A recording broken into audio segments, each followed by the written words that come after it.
Good afternoon, everyone. I want to welcome you to and thank you for joining this webinar about the Clean Heat Standard. My name is Jared Duval, Executive Director of the Energy Action Network, and I'm really pleased and honored to be joined by both Richard Cowart from the Regulatory Assistance Project and Chris Nemi from the Energy Futures Group, who I will introduce shortly after just providing a little bit of introductory context. So we have over 75 people registered today, and for many folks, this is first Energy Action Network event you've been to. So I want to just begin by introducing EAN. And EAN refers to two things. First and foremost, it is a network of members. Next slide, please. And this is just an illustration of some of those members, from nonprofits to utilities to colleges and universities, really any entity within the state of Vermont that wants to see us achieve our climate commitments and our renewable energy goals. But EAN also refers to a nonprofit organization. Just next slide. We also have many public partners who we work with. And the network as a whole has this mission statement: to achieve Vermont's climate and energy commitments in ways that create a more just, thriving, and sustainable future for Vermonters. And these are the specific goals on the way to that mission. So the state of Vermont's commitments and goals are the network's goals. There is no daylight or difference between them in terms of the Global Warming Solutions Act and the Comprehensive Energy Plan. Next slide, please. So secondly, EAN also refers to a small nonprofit organization that exists to support the network and serves a few key roles. One, we serve as a neutral convener and to respect the many different opinions across our network. While everybody agrees on the same mission and goals, different organizations have different priorities of how to get there. So we commit not to lobbying for particular bills, either as a nonprofit organization or the network as a whole. We also work with public partners from the local, state, and federal level to collect data and track progress towards Vermont's energy and climate commitments. And we conduct analysis about the challenges and opportunities of meeting them, and share independent, objective, and trusted information and analysis, primarily through our annual progress report, but also through white papers that we publish periodically throughout the year, including a forthcoming white paper that Rich and Chris have authored on the Clean Heat Standard. Our goal in all of this work is to ground and advance Vermont's energy and climate conversation with the latest available and highest quality data and evidence.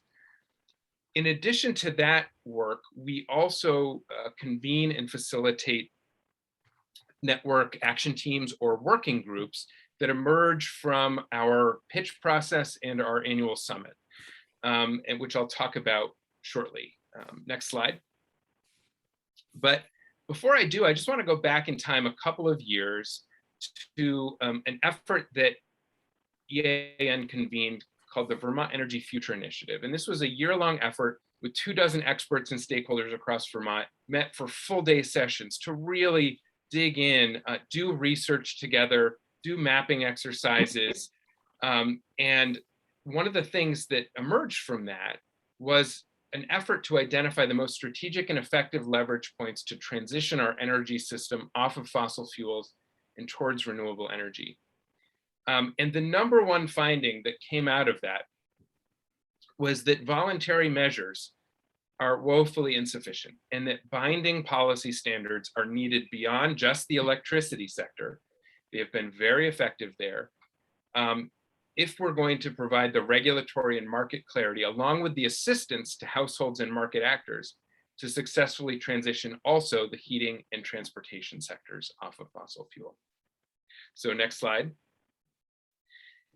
As that was happening, it was really clear when we looked across the country and around the world that performance standards are particularly effective, whether that's looking at renewable portfolio standards in the electricity sector or low carbon fuel standards in the transportation sector, performance standards time and again have proven their ability to deliver cost-effective and equitable climate pollution reductions while benefiting communities and strengthening local economies. Next slide, please. So just for some context, this slide comes from the National Conference of State Legislatures. You see that 27 states have performance standards on their electricity sector, requiring utilities to increase renewable power sources in their portfolios while decreasing fossil fuels. Next slide. We've seen the same approach taken on the transportation side. You see those states in blue and the province of British Columbia in blue. Also, Washington State, as of May of this year, should also be blue, of jurisdictions that have passed low carbon fuel standards for their transportation sectors. Next slide. So there is a question which Rich and Chris will shortly answer about what about the thermal fuel sector? And that's a great question. And that really answering that is where this Clean Heat Standard Working Group and this design effort that you will hear about today, it comes from. So without further ado, next slide, please. I do want to just actually provide one more slide about the context of what you're going to see today, because it really comes out of at least a year of effort. So every year, EAN hosts an annual network summit, and we invite pitches from our members. And we say, we want to hear from you what you think will be the most effective ideas to rapidly, equitably, and cost-effectively reduce fossil fuel use and reduce climate pollution. And last fall, Rich Cowart, joined by his colleague Rick Weston at RAP, provided the initial pitch on the starting idea of a clean heat standard.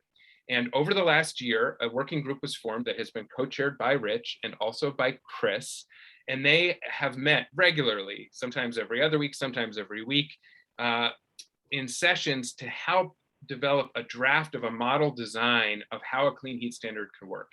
And that has benefited from the input and design assistance of many, many experts and stakeholders who you can see listed there.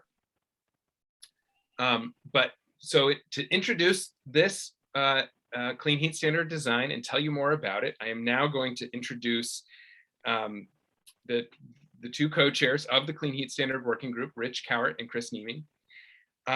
I want to just start by saying it is really difficult for me to imagine any two more qualified people to lead this effort, given their national and international experience and expertise. As many of you know, Rich served as chair of the Vermont Public Utility Commission, where over 12 years he launched Vermont's utility scale efficiency programs and advanced renewables. For more than 20 years, he has worked with state governments around the United States and national governments around the world, especially in Europe, helping to design and implement carbon reduction policies as a principal with the Regulatory Assistance Project.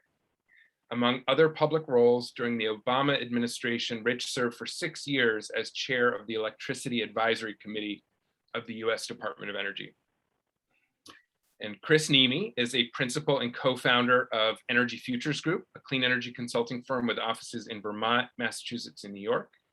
During Chris's more than 25 years in the industry, he has helped clients in over 30 states, 7 Canadian provinces, and several European countries with a variety of energy efficiency, demand response, strategic electrification, and other distributed energy resource market assessments, programs, and policies. He has filed expert witness testimony on these issues in more than 60 dockets before energy regulators in 13 different states and provinces, as well as before several state legislatures. Chris has also authored or co-authored numerous reports and papers on clean energy policies and programs, including the 2020 National Standard Practice Manual for Benefit Cost Analysis of Distributed Energy Resources, and several reports on electric non-wires and gas non-pipe alternatives. Vermont and EAN are so lucky to have the benefit of the world-class talents and leadership of both Rich and Chris. And so now we are going to hear their presentation for the next 30 minutes or so, and then we will have time for questions. Just so that folks are aware of how we're going to facilitate this. If you have a question, please enter it in the Q&A. If you look at the bottom of your Zoom screen, you'll see the Q&A bubbles or box there. Please enter it there. And then after the presentation, I'll invite those folks with questions. I'll invite you to come forward, turn on your video and unmute and pose your question directly to Rich and Chris. Finally, please also note that this webinar is being recorded and will be posted publicly on EAN's website at eanvt.org afterwards. So without further ado, thank you, Rich and Chris, and over to you.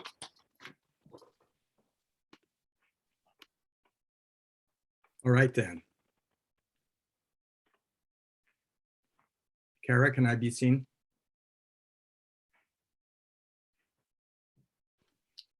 Yes, you can. Oh, thanks. That's great. Hello, everybody.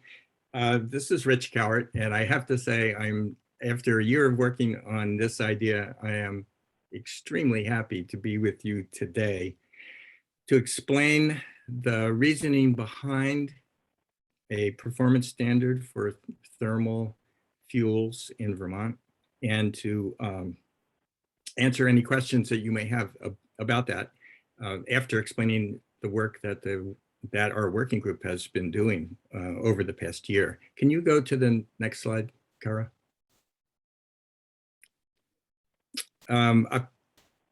Obviously, we need to thank the EAN and the members of the Clean Heat Working Group for putting in such a terrific amount of background support and their time and energy and good thinking into everything that you're going to hear in the next few minutes. As Jared explained, this is part of EAN's overall process. It's been terrific. I really thank them. And the bottom line here is to say that we in the working group have examined this issue in great detail.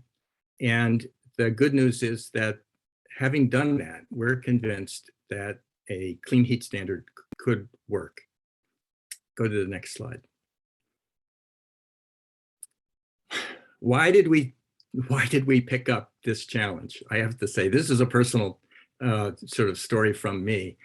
As you heard from Jared, I've been working largely in the electric power sector for a number of years, and I have seen the progress that we have been able to make with renewable portfolio standards, with energy efficiency resource standards. And yet, when you look across the emissions landscape, transportation and thermal fuels remain these huge challenges that we have made much less progress on. And thermal fuel in Vermont accounts for 34% of our emissions.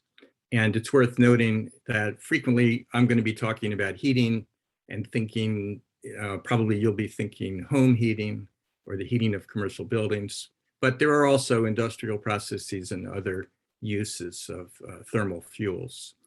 Under the Global Warming Solutions Act, and as really demanded by our knowledge of what's going on with climate change, we need to make dramatic reductions in those emissions, 40% at least by 2030 and 80% by 2050 to meet our state's legal mandates and our responsibility generally as a part of a larger society. We also need to do it in a way that minimizes bills in those households that have high energy burdens. So we are not forgetting that cost minimization is important, and in particular for those who are most burdened by high energy costs. Finally, I sort of accept this challenge in a way because buildings are hard and change in the building stock is slow. We've seen fairly rapid progress, not fast enough, in the electric power sector, in part because it's highly regulated sector and because change can happen upstream at the generator level. Buildings, on the other hand, are owned by millions and millions of people. and they have to be treated individually. Heat switches happen on a building by building basis, and that means that owners and occupants need to make personal decisions about those changes.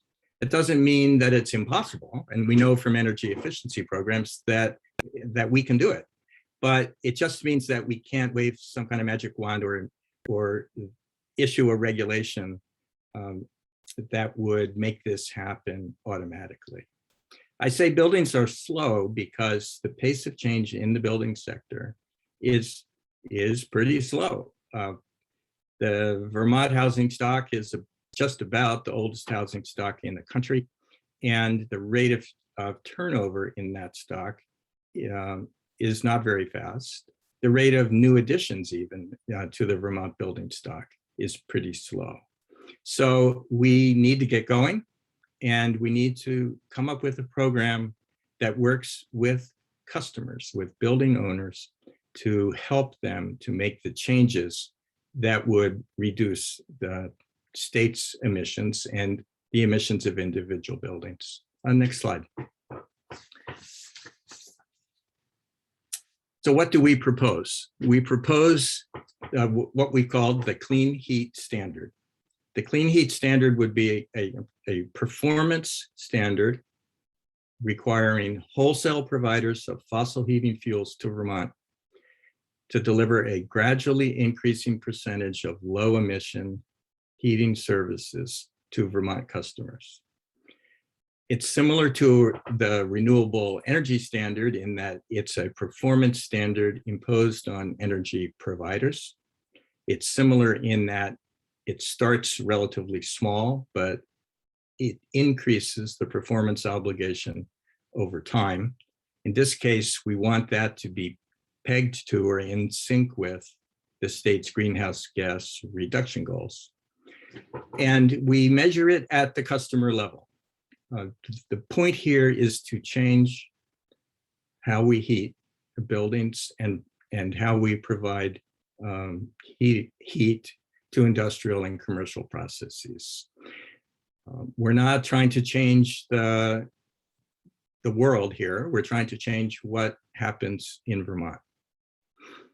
Now, the good news is that there are a lot of clean heat choices. I'll list them here. You're going to hear about them several times probably, and it's not a comprehensive list. First, we could weatherize buildings. Second, we can replace fossil fuel with renewable fuels, either biodiesel, biogas, or renewably sourced district heat. Electric heat pumps are a big option and will grow over time in importance. And in Vermont in particular, we know a lot about wood heat. We rely significantly on wood heat, and we can provide advanced wood heat, low emitting, high efficiency wood heat systems. Now, the obliged entities under a clean heat standard have a lot of choices. So in addition to having a lot of choices for individual customers to choose among, heat providers can choose to deliver those services themselves. They can help customers convert their heating systems. Or if they don't want to take any particular action, they can just purchase credits from some other entity who has taken some of those actions. Next slide. Okay, so we've struggled to create a diagram that puts this all in one place. And I'm going to take you through how the Clean Heat Standard would actually work. So let's start at the top, Kara. We start with the fact that this is, as Jared said, a state enacted regulatory requirement. The legislature would need to create legislation to enable the regulator, and we recommend the Public Utilities Commission, but frankly, it could be a different agency, to issue the regulations that set the pace of change in heating sources. So let's just suppose, for the sake of getting going, that the initial rate of additional clean heat services in Vermont would be on the range of 3 to 4% per year in the initial period. So the PUC would examine the data and issue a regulation that set out that framework. Next, Kara. The obligated party in this instance is a fossil fuel wholesaler. And we would like to impose the obligation at the wholesale level because we think it's more efficient. We think wholesalers have greater capability to actually deliver a lot of the services that need to be delivered, and including blending biofuels into their fuel mix. Now, Kara, just go down one more. So who actually delivers services to retail customers? You know, as I said in the outset, individual building owners, homeowners, industrial operators need to make these decisions. And I want to emphasize, as you see at the bottom of this chart, that the customer is actually making the decision. Now, those decisions, going back up one tier, could be a clean heat provider delivering a cleaner fuel into that house, or an installer installing a heat pump or an advanced wood heat system or the like. But at the very bottom, once again, emphasizing that individual heating customers are responsible for making their own choices, or frankly, they could make no choice at all, in which case the obligated wholesalers would have an obligation to go and find those customers who are ready and willing to make a clean heat switch. Next slide.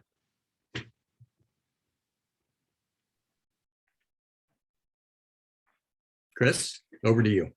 Okay, thanks, Rich. I'm really pleased to be here as well.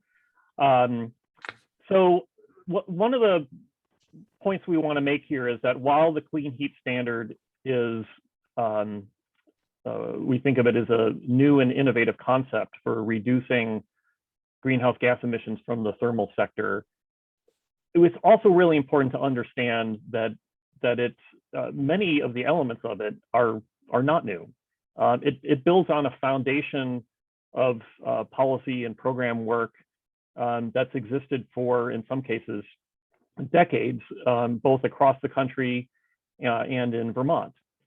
As Jared noted in his presentation, we have had on the electric sector renewable energy performance standards in dozens of states, many of them for quite a long time. And this is the clean heat standard has a lot of similarities to those renewable energy performance standards. Even longer, for an even longer time frame, we've had across many states across the country, and in Vermont going back about 30 years now, energy efficiency performance standards that again have very similar characteristics to the clean heat standard. And in Vermont, we also have what's affectionately known as Tier 3 requirements on electric utilities to reduce their customers' direct consumption of fossil fuels. The clean heat standard is very similar to Tier 3 requirements, except that it's imposed on the suppliers of fossil fuels rather than on the electric utility sector of the economy. And then, as Jared also noted, there is the low carbon fuel standard for transportation fuels that's on the West Coast. This is a thermal sector analog to that. And there have been some recent policies adopted in Colorado and New York that require a blending of renewable fuels into the sales of liquid or gaseous fuels that are going to customers in those states. All of these other standards, some of which have been around again for decades, tell us that performance standards work and give us a lot of insight into how to structure and manage them. And we're just building on that excellent foundation that has been put in place across the country and in Vermont in particular for quite some time. Next slide. Now, why is this particularly important in Vermont? As Rich noted, the thermal sector is responsible for more than a third of the greenhouse gas emissions in the state.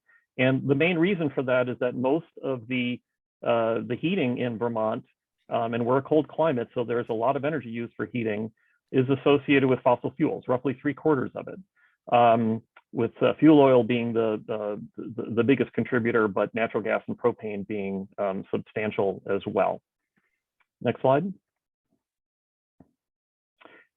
And if we're going to meet our state's Global Warming Solution Act requirements, which tell us that we have to get a 40% reduction relative to 2018 levels. Actually, the statute says relative to 2005, but 2005 and 2018 were roughly the same. But we have to get a 40% reduction in those emissions by 2030, which is now just 9 years away. So that's a substantial reduction that's required.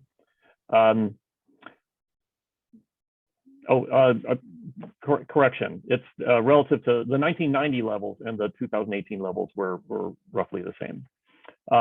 Next slide.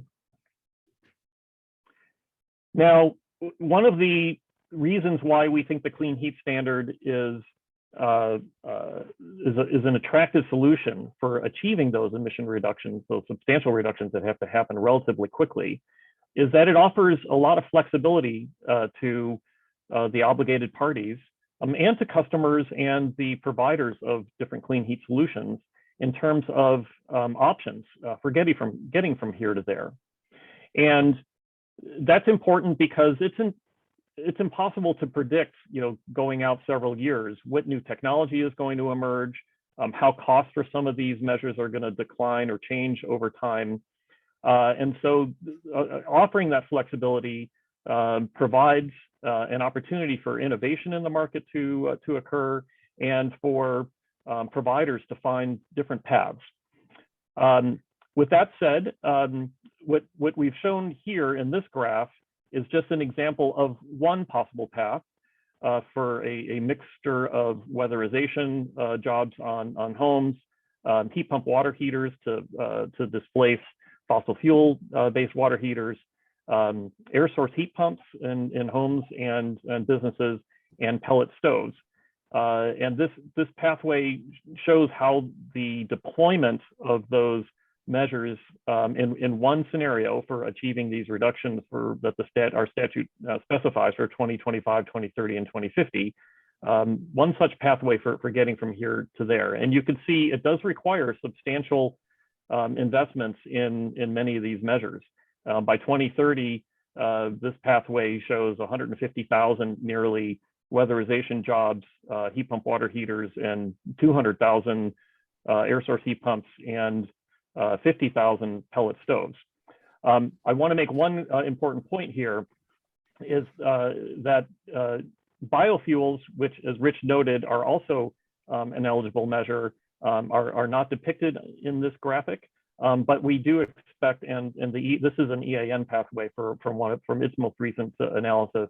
It also anticipates a significant role for biofuels as well.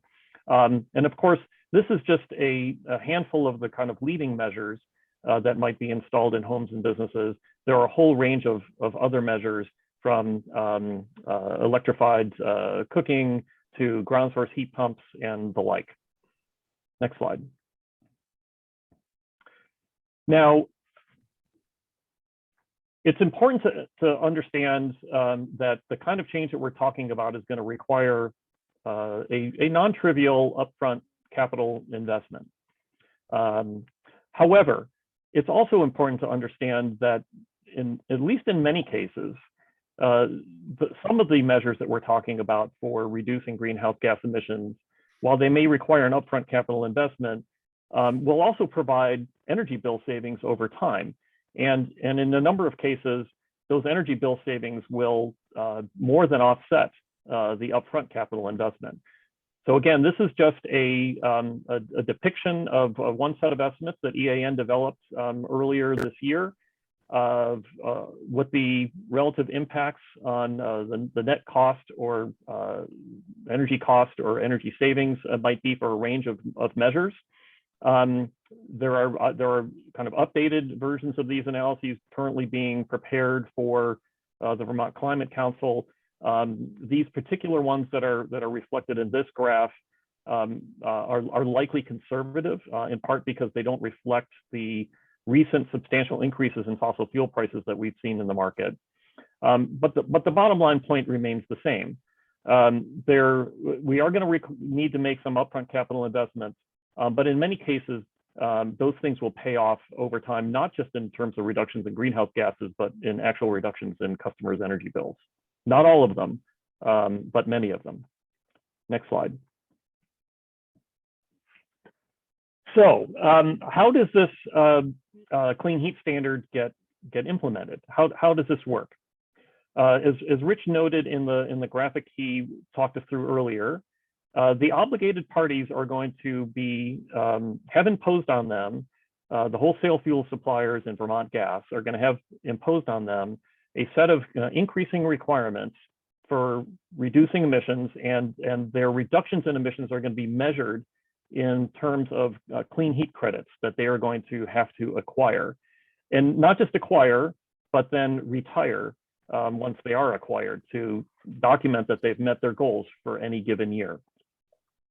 As Rich noted, there's a whole range of eligible measures that are available for earning credits, from biofuels to heat pumps to advanced wood heating systems to weatherizing homes and businesses. There's an interesting renewably sourced district heating proposal that's been considered in the city of Burlington for quite some time and looks like it may be gaining traction. All of those clean heat options are available to the obligated parties. And anyone, there's a whole range of market actors that can actually produce those credits, whether it's fuel dealers who are selling biofuels, or for that matter, fuel dealers who have diversified their businesses and are installing heat pumps or pellet stoves, HVAC contractors who are selling heat pumps or heat pump water heaters, Efficiency Vermont or other weatherization providers that provide services. Vermont Gas, of course, will have an important role in here, suppliers of pellet stoves, and many more. All of these entities can generate credits. The obligated parties can generate them directly themselves, Vermont Gas and the obligated wholesalers of fuel oil and propane, but they can also rely on these smaller businesses within the state to generate credits and to sell them to them. And that's a really important point, that by offering the opportunity for these credits to be generated and purchased and sold by a number of businesses in the state, again, we envision significant innovation to emerge in the market and competition, which we think will keep prices for all of these credit generating opportunities as low as possible. Next slide. It's really important to understand that from the perspective of the clean heat standard, to the extent that biofuels are going to play a role, and we think that they can and should and will, the role that they play needs to be relative to an assessment of their net life cycle greenhouse gas emissions relative to their fossil alternatives.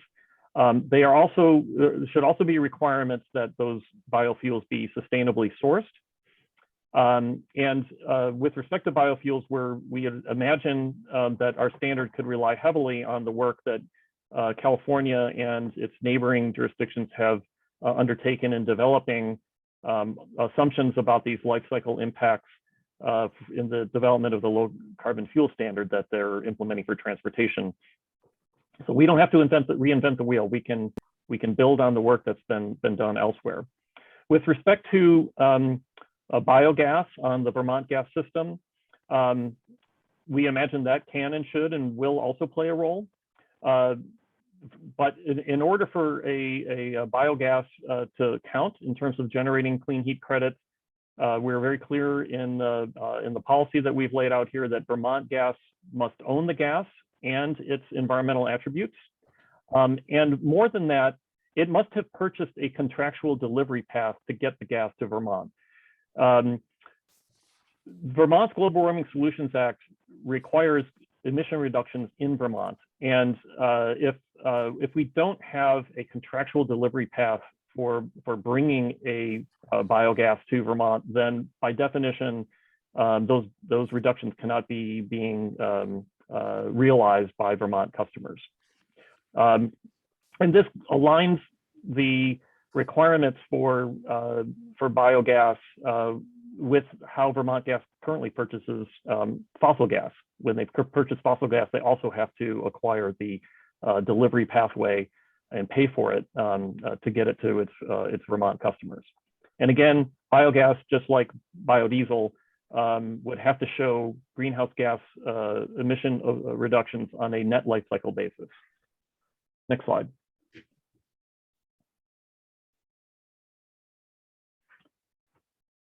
Now, as we noted earlier, that the concept of the clean heat standard builds on a foundation of a whole variety of other analogous performance standards, both across the country and in many cases in Vermont itself. And it's also important to recognize that the clean heat standard can benefit from a variety of complementary policies. One notable one is policies or programs that are promoting weatherization programs or initiatives for homes and businesses. Weatherization programs are important, both not just because they reduce greenhouse gas emissions, especially kind of in the nearer term, but also because they improve comfort, which to the extent electrification with heat pumps is going to be an ultimate pathway for some homes and businesses, is critical to making that option work for customers.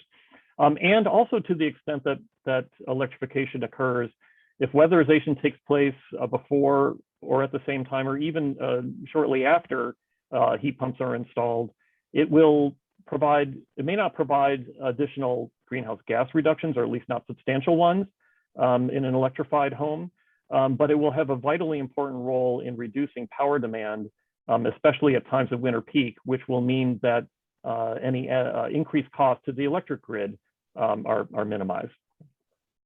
As noted earlier, Vermont also has Tier 3 obligations imposed on its electric utilities. We envision those continuing, but they will now have an additional value in the form of clean heat credits that the electric utilities can sell to the obligated parties. And that will ensure some level of balance in the way credits are being produced to meet the obligated party standards. And similarly, the work that Efficiency Vermont and Vermont Gas and other thermal efficiency providers play in weatherizing buildings will also be valued. There will now be an economic value to their greenhouse gas reductions on the thermal sector. All of those things can help shape how the clean heat standard is met in an efficient and effective way. Next slide. I'll turn this one over to Rich to bring us home. All right, thanks, Chris, for that. One of the most important things that we considered as a working group is the fact that the transition that we are going through needs to be a just transition. The Global Warming Solutions Act is very clear on this, and it's an important design criterion in all of the policies being developed by the Climate Council. And when thinking about this, we realized if you go back to the carbon reduction slides you've seen so far, the 80% reduction in thermal fuels in Vermont is going to require heat switching across almost the entire portfolio of fossil fueled buildings in the state. And since we know that we're going to have to heat switch pretty much everybody, why not start now, early in the program, with those buildings and those households that have the highest energy burdens? We think that this program could and should be designed to intensify early action on the most energy burdened households and the poorest housing stock.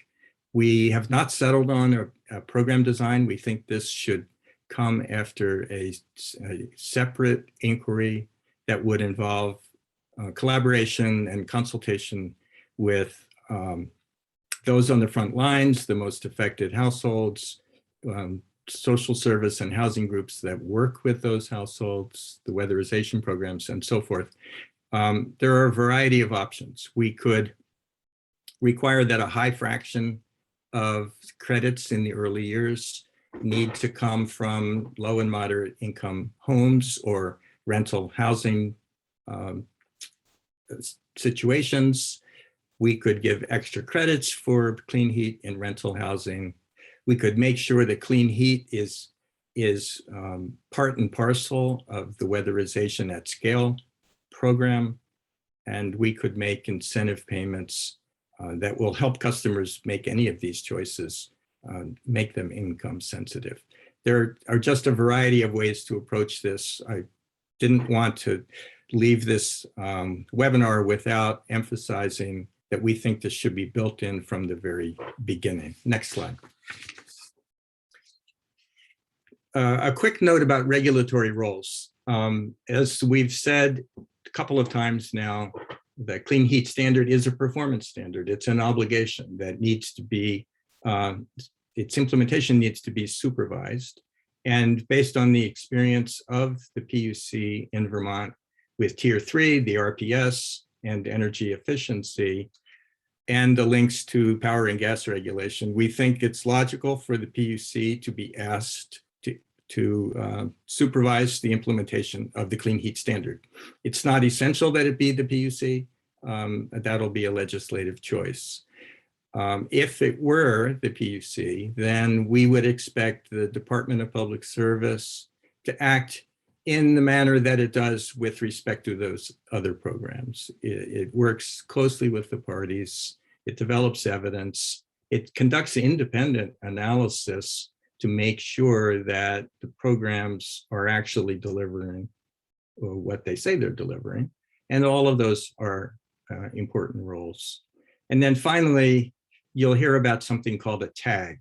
The Technical Advisory Group is a really wonderful instrument that has been developed with respect to the implementation of energy efficiency in Vermont and also the Tier 3. It's a group of experts and practitioners and stakeholders who work with the Department of Public Service to settle on program details so that they can be presented to the regulator in a way that makes it possible for the program to just work smoothly. Next slide. An important aspect of the clean heat standard from the very beginning has been the idea that somewhat unlike what we've seen with the renewable performance standard on electric companies, implementing the clean heat standard requires thousands and thousands of actions to be taken in a very distributed way across the building stock of the state. That's not going to happen just by saying it should happen. That requires what I would call trusted boots on the ground. Customers need to work with their heating providers and related practitioners in order to choose a heating system, to get it implemented, to have it serviced, to have the fuels delivered or the pellets delivered, or their electricity upgraded so that the heat pump can be installed. there are just millions of individual actions that have to happen across the state. People have relationships with their heating providers, and we want to preserve the opportunity for those providers to change their business models, and instead of simply delivering a commodity fossil fuel, to become clean heat service entities.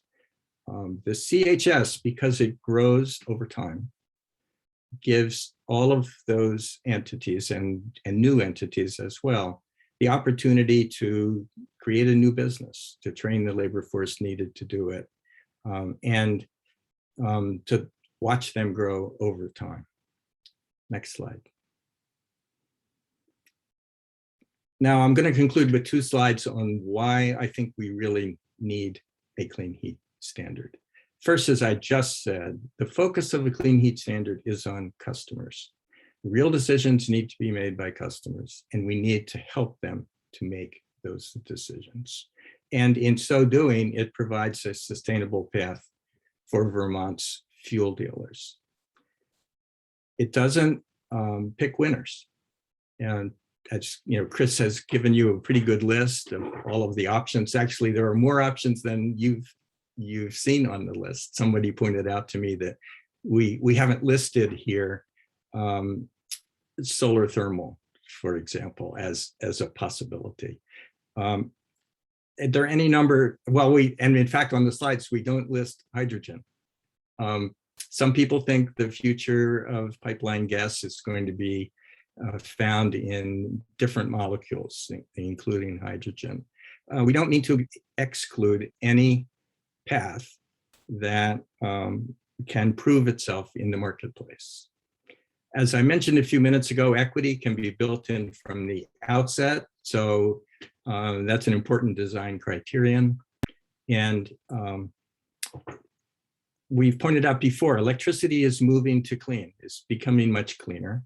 And it's fossil fuels have really not shown anything like the equivalent pace of progress. It's time for fossil heat to join the transition. Next slide.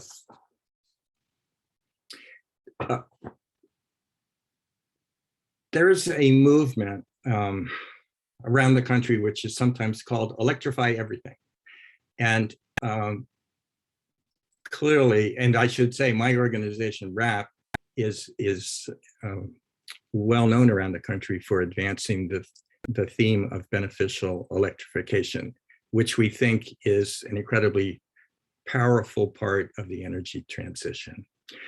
But I think it's, and our working group concludes that it's naive to think that we can, in Vermont, simply electrify all of our heating sources in the time frame that we need to meet in order to meet our climate requirements. And we think it's important to open the door to better ideas and different ideas. So by creating a performance standard that gives credit for clean heat, regardless of whether it's electric or biofuels or weatherization or something else, we create the opportunity for those solutions to emerge. Most importantly, it's really important for us to remember, and people need to be reminded sometimes, that we can't solve this problem with efficiency alone. I'm a person who's been saying efficiency first for about 30 years. And people say to me, well, how come you're not saying just solve this problem with efficiency? The answer is that the evidence isn't there. Efficiency is essential, but it can only address, thermal weatherization can only reduce the demand in most of the Vermont housing stock by about 25%. So we need to change the fuels that we're burning. Additionally, one advantage of a clean heat standard, just like the renewable portfolio standard, is that it doesn't require fuel taxes or public funds to work. The performance obligation is imposed on those who have the capability to deliver, and it doesn't depend on the Budget Adjustment Act of every year in order to make it happen. We know that performance standards work, and we believe that through competition and choice, we can provide the lowest cost path to reducing thermal climate pollution. I think that's it. I think we're ready for questions.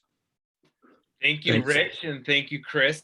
And just a reminder, I put this in the chat, but if you have a question, please use that Q and click on that Q&A and type it in there. And if you see someone has posed a question that you agree with and would like to see posed to Rich and Chris and have them answer, please give that a thumbs up. That'll help me prioritize. But let's jump in. What I'm going to do is select some questions from folks and then invite you to join.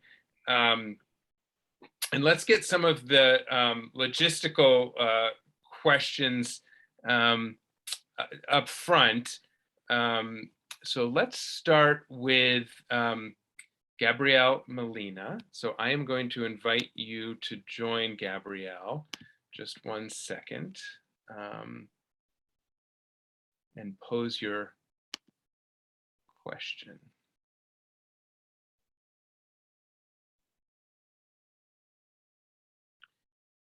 Hi, can you hear me? Yes. Okay, great, thanks. My question is about particularly corn ethanol, where I've heard that it's just very petroleum intensive to produce. And other people responded right away with resources about other biofuels, but that's my main question. And would that be in the clean heat standard, ethanol? Well, maybe I'll take a first shot at it. Rich, you can chime in. I would be surprised if ethanol was a player in the clean heat standard. We're really primarily anticipating other types of biofuels. But the bottom line here is that I think the underlying point you're raising is that there are the production of some biofuels can often come with other forms of greenhouse gas emissions. And our construct here for the clean heat standard is that to the extent any kind of biofuel comes with those byproducts that of other greenhouse gas emissions, they need to get dinged for those increased greenhouse gas emissions. We hopefully said this in one of the slides, I think we did, that the emphasis for any biofuels to play, they have to show on a life cycle basis what the net impact of using that biofuel will be relative to the fossil fuel alternative that it's displacing. And if it's not reducing on a net life cycle basis greenhouse gas emissions, it gets no credit. Does that address your question? Yeah, I guess a follow-up question is just like, if there are production methods that are similar to, monoculture corn growing, is it going to take into account the land use in Wisconsin or wherever, and not just the literal petroleum that it takes to ship it across the country or to produce the corn, but also just other kind of, I guess, resilience issues. And again, you said ethanol, maybe not, but there are other ones we probably haven't conceived of. I guess sugarcane is another one. And just thinking about the biofuels that are produced with a agriculture intensive methodology. Yeah, thanks for the question. We lay out in the clean heat standard a couple of conceptual points. One is that their production needs to be sustainable, and I think we use an example of no palm oil. And then the other is this net effect on greenhouse gas emissions on a life cycle basis. What we didn't talk a lot about in the presentation, just because there's so many details you can drill down into, is that we anticipate the need for a what we call a technical advisory group process in Vermont to review assumptions regarding how many clean heat credits any type of fuel or heat pump or any other measure should be worth. We anticipate being able to, on the biofuel side, being able to leverage the substantial amount of work that's been done on this front in California for the low carbon fuel standard. But there would need to be a comprehensive look and scoring of what a clean heat measure, a biofuel measure would be in order for it to earn any credits. I would anticipate that between those two kind of conceptual requirements, that something is not being sustainably produced, even if it's is causing other environmental problems, that there would be a role for that technical advisory group to rule it in or out. Rich, do you want to add anything to that? No, I think that's pretty comprehensive. I agree with your answer. So just to stick on this theme for one moment before we move on, I want to invite Steve Crowley, who has a similar question, to go ahead and pose his question. So let me just make sure that Steve gets invited.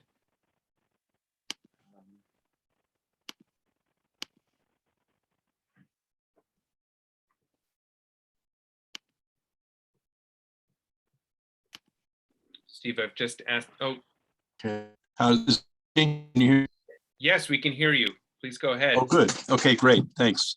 I think you mostly just answered my question, although maybe not quite as specifically as I would like, but you talked about a technical advisory group, and my question was about who certifies the assessment, who certifies the certifier, and that seems to get at the question a lot. You did, I'll just add, you did bring up a very important related question, which is what about the other impacts of those projects? You know, like you have a CAFO, an animal feeding operation with massive local impacts. It might be a great source of renewable natural gas, but it's very damaging to the local river and neighborhood. So I hope that those become critical parts of any assessment that we do when we look at imports, not just for the clean heat standard, but other aspects of life cycle analysis. But I think you really answered my question, unless there's any more specific detail you could add to it. I think, thanks, Steve. Appreciate the question and the comment. I think the only thing I'd elaborate on a little bit is that is going back to the idea of this technical advisory group that we imagine needing to be created in Vermont. And I should note that, by the way, this is just another example of a kind of policy construct that would leverage kind of existing institutions that have been created in Vermont. We have these kind of technical advisory groups right now for scoring what gets to count towards the electric utilities tier 3 standards, and how much energy savings efficiency Vermont gets to claim for different efficiency measures. That technical advisory group would need to be able to pass judgment on both of these kind of aspects of the question. Does it meet kind of a sustainability threshold independent of greenhouse gas concerns, and is the amount of greenhouse gas emission reduction on a net life cycle basis reasonable? We haven't gone into great depth in our thinking to this point about the many layers of the onion down one could go on some of those questions, especially the sustainability question. But we would imagine that this technical advisory group will have to do that. As for kind of who checks the checker, just like is the case with tier 3 and with the efficiency resource standards, where we have these technical advisory processes that involve a variety of stakeholders, ultimately the Public Utility Commission has to approve the assumptions that get developed through those groups. And if anyone feels like the assumptions being developed are wrong or incorrect or need refinement, they have the ability to make that case before the PUC, and we would imagine that the same would hold here. I'll just add one point to this. The Vermont Gas has recently launched a methane recovery project in Vermont using manure from Vermont dairy farms. And this is over near Middlebury. And they have learned a lot in that process. And, it's possible to do these things on a Vermont scale without thinking that what we're doing is causing environmental harm somewhere else in the country. And it's also worth noting that, everything's relative. I mean, here we're trying to displace fossil fuels with something that would be substantially better. And you see, figures on soy-based biodiesel, for example. Some people say, well, it reduces 80% of the emissions compared to the fossil fuel it displaces. Some people would use a different number. But the point is, we are not expecting perfection, but we proposed only to give clean heat credits to the degree that these resources are demonstrably better. Thank you, Chris. And Yeah, I Rich. appreciate that. I just would, one last point would be, every source is going to be different. It's hard to think of a generic number that you apply with so much variety in the sources. Right. And on that point, Steve, I would just note my understanding from folks who've looked carefully at the GREET model that is produced for life cycle fuels assessment by Argonne National Labs, and in California for the California, the low carbon fuel standard. My understanding is that there are hundreds of different characterizations for different types of biofuels depending on that sourcing. So I think that's a really good point, that it's not, one characterization applying to, a whole bunch of different situations that are actually very different from a life cycle emissions perspective. There would have to be a degree of refinement and detail specific to each source. And there are already hundreds based on very rigorous peer-reviewed processes through Argonne, through California. And I imagine that any tag set up in Vermont or expanded in Vermont would be building on that work. So thank you for the question. I do want to now go to the first question that was posed, and this gets a little bit more to the design from Steve Meyer. Steve, I'm going to invite you to pose your question in just a second. There you are. Great, thank you. Can you hear me now? Yes, please go ahead. Yeah, thanks, Jared. Hi, Rich. Hi, Chris. First, before I get into the meat of anything, I just want to thank you all for the work you've done this last year. This is a long time coming, something like this, anything like this. So whatever holes I proceed now to try to poke in it or whatever are done with the recognition that this is so critically important. Thank you. Friendly holes. Thanks, Steve. I guess my question, you can see my question, I assume. I won't just read it. Rich, toward the end of your presentation, you talked about trusted boots on the ground. And I think that there's nothing more important to that. This is going to take many, as you said, hundreds, thousands, however many boots on the ground, as well as decisions. As I think about my fuel dealer, I trusted them to deliver fuel oil. And about the only thing I would trust them to do now is tell me what I might do with the 200 gallons of fuel oil that remain in my tank that I don't ever burn anymore, because I don't burn any fossil fuels anymore. So why, and that's a little snarky, but trying to remove the snark for a minute, why would we think from the get-go that using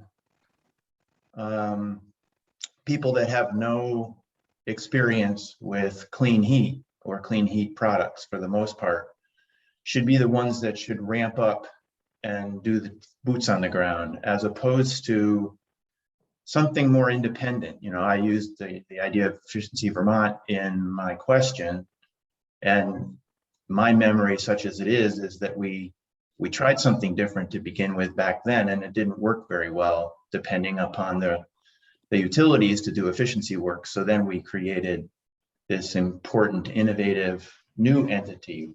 I guess I'd be a little concerned that that might happen again in this case, and that we would have to change course after a few years. Wondering what your thoughts are about all that.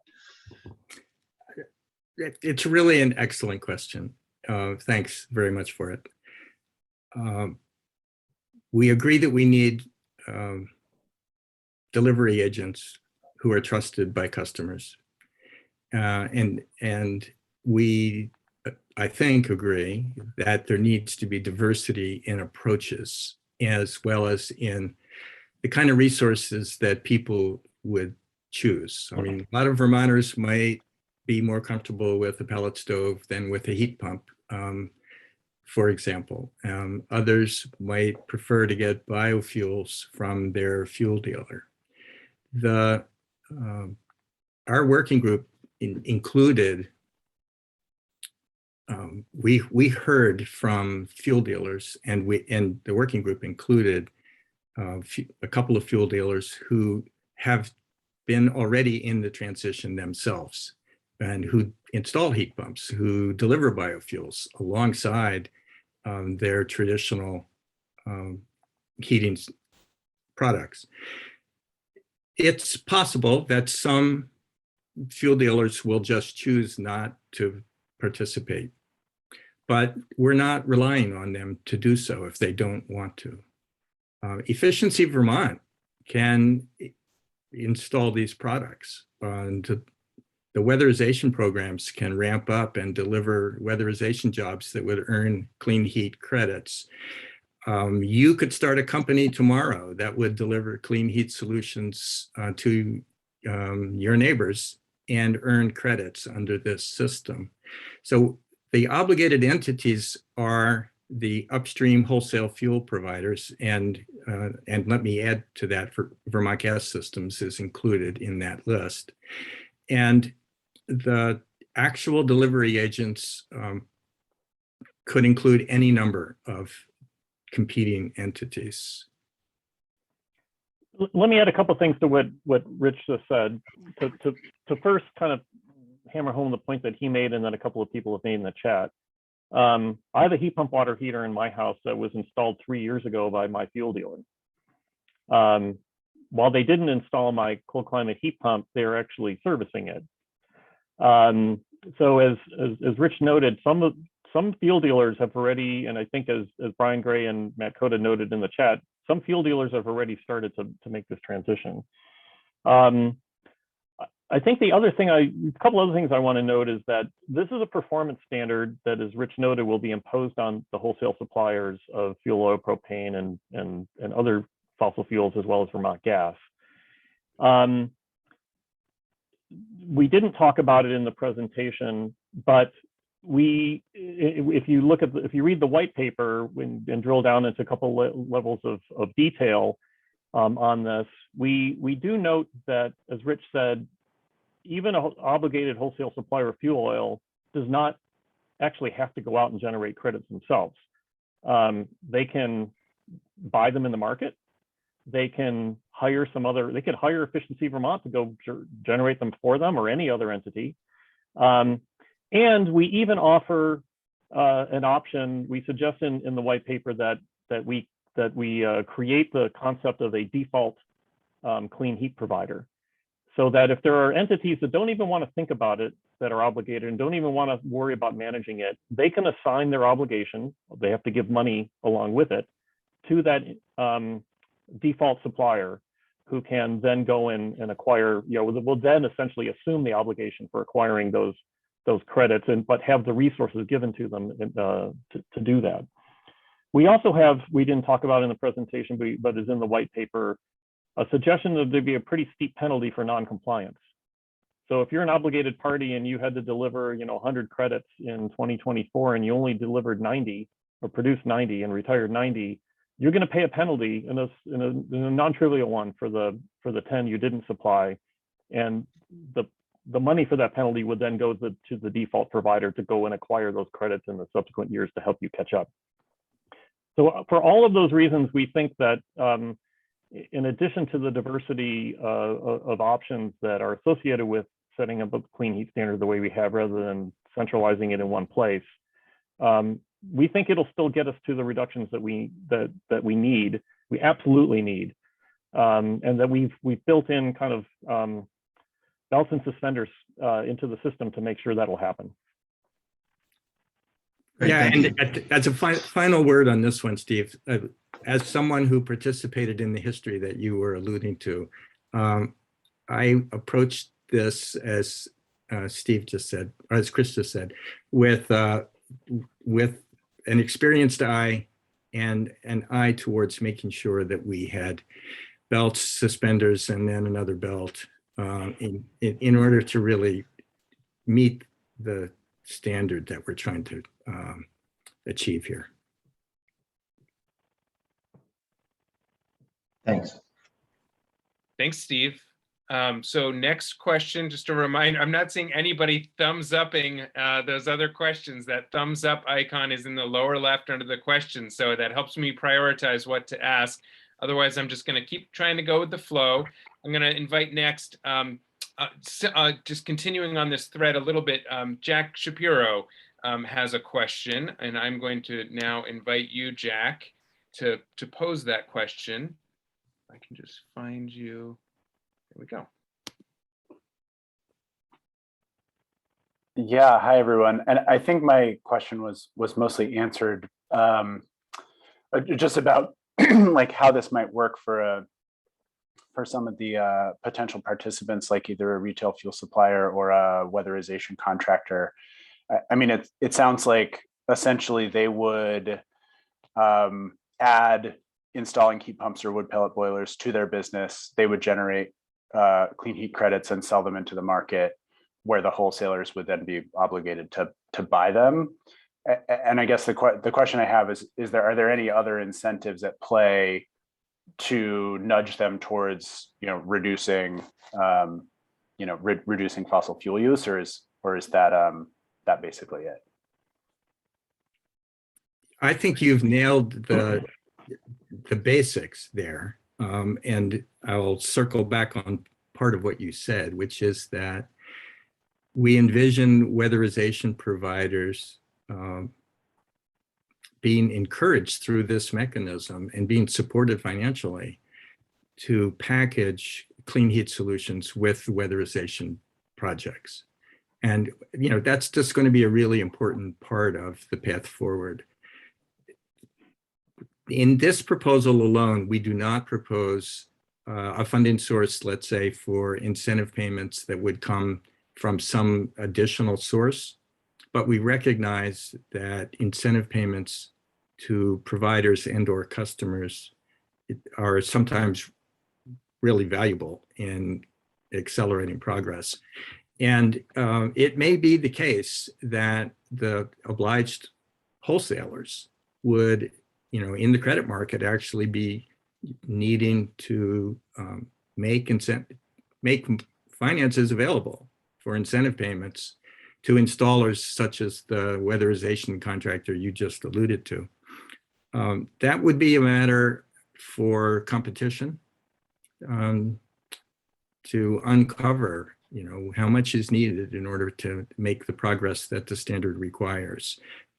We're trying pretty hard here not to create a tax and invest program in the clean heat standard itself. Whether there are parallel programs that will be part of the climate action plan, we don't know yet. But the weatherization at scale initiative, has a very deep financial package associated with it, involving funding sources from a variety of places. So we think that will be part of the geography that we're going to be working in.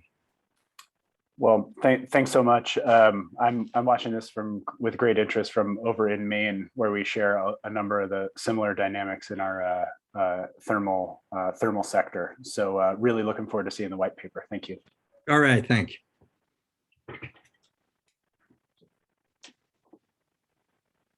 Nope, Jared, you're muted. Thanks, Chris. Thanks, Jack. So I think at this point, there's a couple of, I think, related questions still going back to the life cycle questions. Maybe let's go in order, Floyd and then Chase, and then we'll get to Ryan, Ryan's question and see where we are from there. So Floyd, I am going to invite you to join next.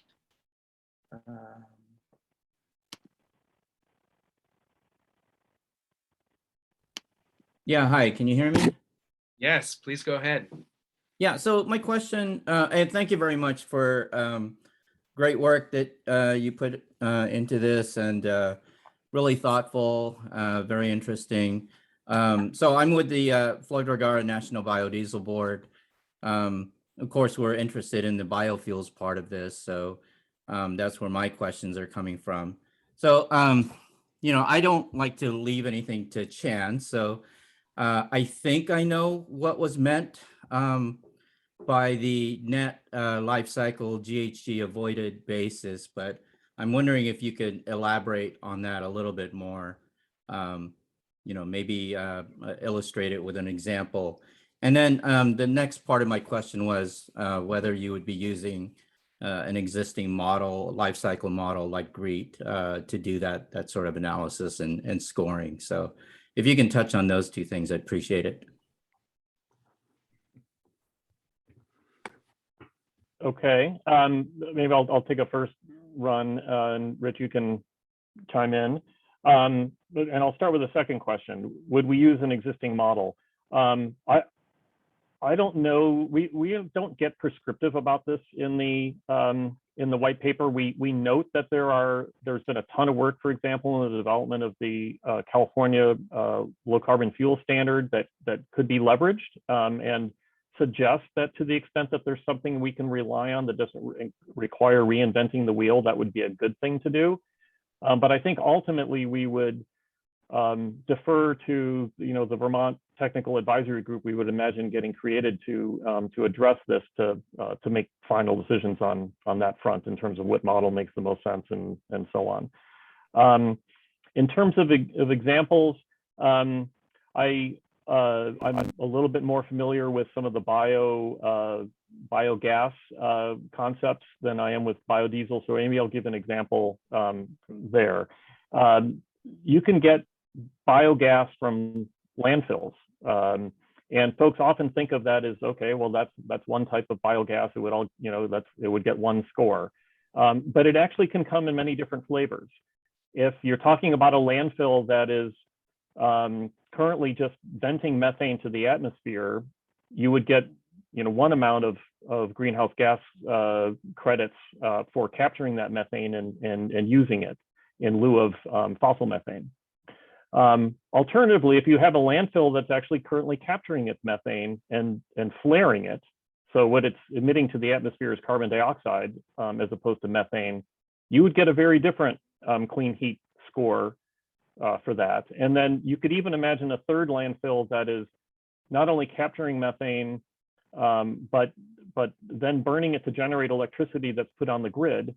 And if you were to instead take that methane and burn it in an industrial facility, for example, you should get a different score there too, because you're now also affecting potentially the emissions profile on the electric grid.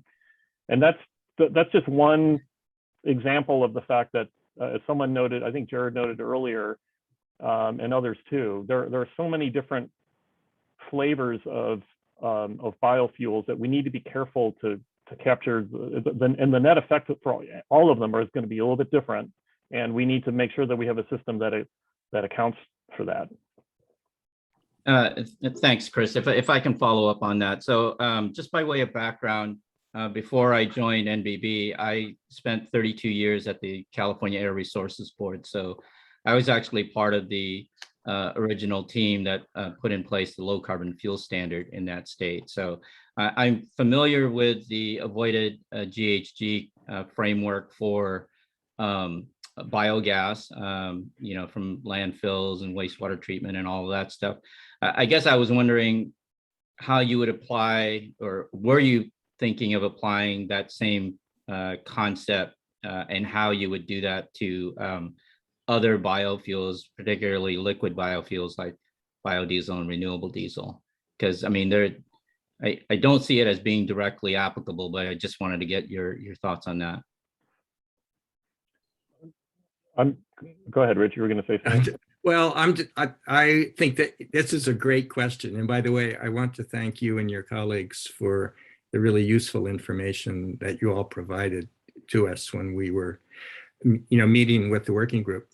I don't think we, Chris and I have the final answer on this. Our answer is create a tag, create a standard that focuses on life cycle net GHG emissions, and has a requirement for a generalized requirement for sustainable practices. But other than that, that's why we say create the tag. And I would hope that your organization would be actively involved in helping the tag to come up with the best solutions. Yeah, no, thank you. That's great. I mean, that's that clarifies things for me. It sounded to me from the slide, perhaps some other sort of thinking was going on there, but it sounds to me like the main focus is to try to quantify the difference in life cycle emissions between the baseline petroleum versus the replacement fuel, which is, what the other programs are doing. And so we're happy to stay engaged and provide as much information on that as possible. Great, thanks very much. That's exactly the goal. Thank you. Thanks, Floyd. So next on deck is Chase Whiting. So I'm going to invite you next, Chase.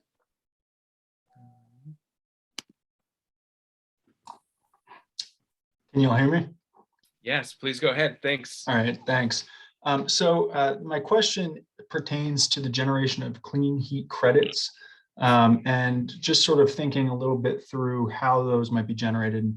I want to recognize up front that there might be some nuances here that I'm not fully aware of yet. And so, I guess I just name one assumption that I'm making in case, it's not quite right, but I'm assuming that the net life cycle assessment that is going to, under this proposal, be used for biofuels and other types of fuels would apply across the board for all heat sources. That same sort of assessment would apply to other things as well, like heat pumps, for example. So that's just an assumption that I have. Is that accurate?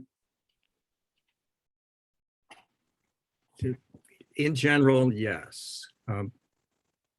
Again, that would be a decision that I expect would be taken by the tag. But there isn't an assumption, in my mind anyway, that electricity is a zero emitting source. But we need to make sure that the way we view it in this program is consistent with the way it's viewed in the rest of the policies in Vermont that created our climate inventory and that drive the renewable electricity standard and so forth. I'm pretty sure Chris has something to add to that. Yeah, I agree with Rich with what Rich just said. And the only thing I'd add is that is in fact how we implement the Tier 3 standards today for heat pumps. Heat pumps are one of the allowable measures for the electric utilities to meet their Tier 3 requirements. And they don't just get to claim, if you install a heat pump and eliminate 50 million BTUs of fuel oil because of that installation, you don't get to claim 50 million BTUs of fuel oil savings. You have to net out, and there's a whole complicated formula for doing that, what the equivalent increase in fossil fuel consumption on the grid would be. And I would imagine that the same thing would hold Tier 2. Okay, thank you for that. I appreciate the clarification about that assumption. So I think then the second part of my question is still worth asking then. Just assuming then that the scope of the net life cycle emissions is broad and would apply to all the different forms of heat that could be generated. I was wondering if the test is going to be more or less a threshold test, where if there is net negative life cycle emissions, that heat source gets put in the bucket of generating clean heat credits, or if it'd be more of like a progressive assessment where you cross the threshold, and so you put a check mark next to yes, you get some clean heat credits. But if substantially more GHGs are avoided by a heat source, if it would get additional RECs to essentially create an economic incentive for the cleaner among the clean heat sources. Just wondering if you all have given any thought to that, if that's something that might be embedded here already, or where that might stand. But the answer to that is you have it right, that the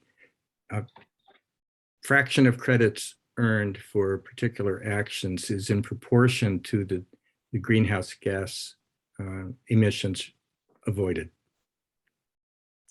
It has to be, or we won't reach our state targets. Yeah, this one, the goal of this program, it isn't per se to generate clean heat credits. The goal of this program is to deliver clean heat solutions to such a degree that we meet our greenhouse gas goals.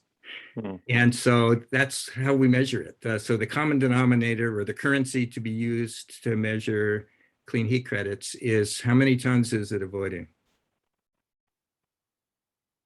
of CO2 equivalents. I mean, we want to be fairly smart about how we count things, but that's the goal. It's not to deliver so many widgets or so many heat pumps or so many pellet stoves. It's to avoid so many tons of Vermont's thermal fuel emissions. Thank you for that. So it sounds then like the cleaner energy source would get progressively more CHCs than the dirtier source. And so there would be some sort of an economic incentive that over the course of time might play out to put resources in those cleaner sources. Absolutely. Yeah. And I would say even beyond I mean, it may end up in a competitive environment coming down to money, but the standard is written, the obligation on the obliged parties is written in such a way that the absolute number of tons equivalent in clean heat actions has to be delivered. And so they would have an obligation to ensure that they have acquired that many credits and retired that many credits. Thank you. Appreciate it. Thanks, Chase. I'm going to try to get one final question here under the wire. I wish we could ask all of these. We'll save these though and try to follow up by email. But Ryan, I want to invite you to ask yours, and then we'll, if you can do that fairly quickly, and then we'll start wrapping up for folks who do have somewhere to go next. Jared, Chris, Richard, thank you so much. Ryan Lambert, Tide Branch. I won't bog this down. I know we only have seconds left remaining till the 1:30 hour. So just really thank you. I guess my one question and one point. The question is related to, how much have you modeled what's happened most recently in the last 5 years and looking out towards 2025, 2030 and beyond, in terms of the changing climate, vastly changing climate, and how that may impact some of the modeling. So that was really the question. And then the other point about all these life cycle emission conversations is that just to stress what many people are sharing in the chat and what you guys have so eloquently said is that we need to rethink our position and try to use every tool in our toolbox. Biofuels are made extremely efficiently here in the United States, and we have a GREET model and other models, but the GREET one is a great one to really understand what that full life cycle emission applications are. And as long as we have people on the planet, we're going to have food. As long as we have food, we're going to have agriculture and agricultural waste streams, and they should be picked up and used for higher uses, including fuels, including other things as well. So thank you for your determination to do that. But the question was really about kind of the modeling moving forward. Thank you. Well, if I understand your question, we haven't done any modeling ourselves along the lines of what you've laid out. I will say this, that to the extent that the climate is changing, which we know it is, and it's getting warmer, which we know it is, and that will mean that the amount of emissions from heating a home or heating a business may be changing over time and getting smaller. Ultimately, the technical advisory group process and the regulatory process will need to reflect those changes in the amount of credits that they assign to any measure that's providing clean heat. Thank you. Thanks, Ryan. Thanks, Chris. Thanks for everybody for joining. This has been such a great session. Thanks for spending the last hour and a half with us. We will post this recording. Everyone who registered will get the link to that when it's ready, as well as the Clean Heat Standard white paper once that is published and up on the website. But just to end, thank you so much, Rich and Chris, and everyone who's been involved with the Clean Heat Standard Working Group. I mean, at the end of the day, the key takeaway for me is that what you all have been able to design is something that, if implemented properly, could cut greenhouse gas emissions in line with our Global Warming Solutions Act requirements, over a third of what we need, perhaps the biggest single action that could be taken to meet our climate commitments, all while allowing Vermonters to benefit, reducing costs, improving health, and meeting our responsibility to reduce pollution. That is no small feat, and just amazing amounts of gratitude for your work and expertise in applying it to this work. So thank you. And thank you everyone for joining. More to come. Yeah, thanks. Great question. Thanks, folks. Wish we could do more.